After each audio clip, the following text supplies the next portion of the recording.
So for this project, we're going to go over setting up the graphical standards of our elevations.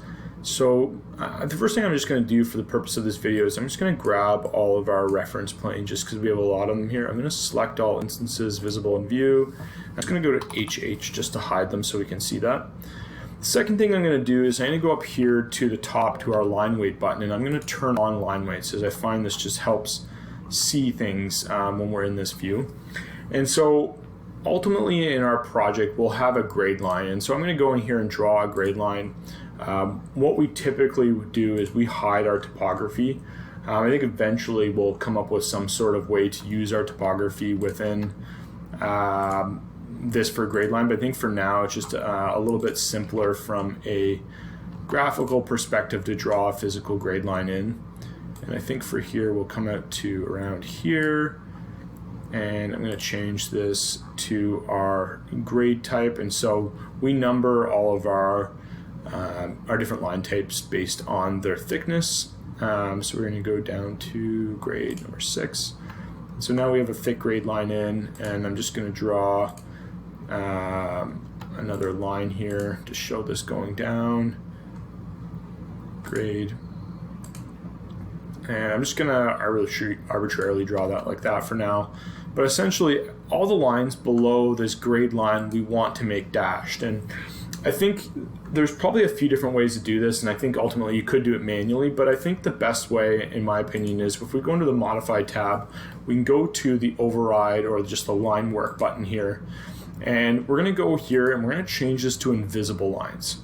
So my strategy is generally we do this twice. So first is we go in through and make all these lines invisible, and you'll see that when I click it once, depending on the line, there might be more than one line under that.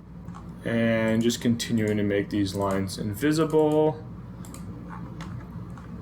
And then once I'm done that, I'm going to go back to the line work button, and we're going to make these lines medium dashed or medium wide dashed. I don't know why we're not getting rid of some lines there. There's a bunch of lines there, but it's not letting me make those invisible. This will happen from time to time.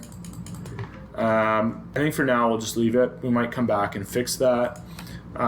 So we'll go here, we'll go to invisible lines, we'll make this medium wide dashed here, and then we're just going to strategically go through and find our lines of our different footing elements. And now you kind of have a very crisp footing line, and you don't have any overlapping lines kind of beyond and behind it. See where we have a line here.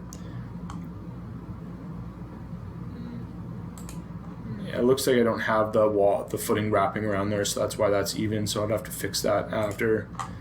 And it looks like I mean, you can still see a faint line there, but it looks like the main line's a little bit more intense. And so that's generally how we do footings and foundations below grade. Up here, you know, if you have this where that dash mark starts a little bit early, in this case I would go over to annotate and draw a line potentially here, but we might leave that medium line, just medium wide line here to the last kind of step. So we just want to make sure we don't adjust that after, so just be careful while doing that. So that's how we want to draw these foundation wall lines below grade.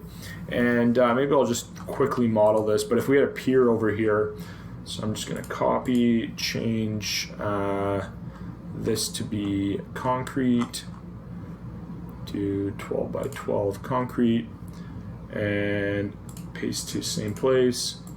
And then I'm just going to make this below grade, so I'll go basement floor to that, and it looks like it's being attached to this floor, so we'll remove the attachment and then we'll just make this 0. I don't know what it actually is, but so we have this piece of concrete pier below grade.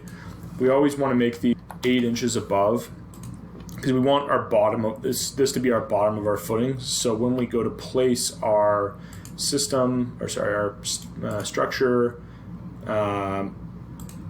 Will not let me place an isolated. You go to my thing here. So that's what this looks like. This wood part, we'll just bring it up to our base right there, and then we'll just go to here and do an isolated pier at that. And it is doing it way up here. Sweet. So let's just move this down to BOF, and we'll make it 8 inches above. And all right, going back to the elevation here, now we can just do the same thing over again. We can go to our line work button.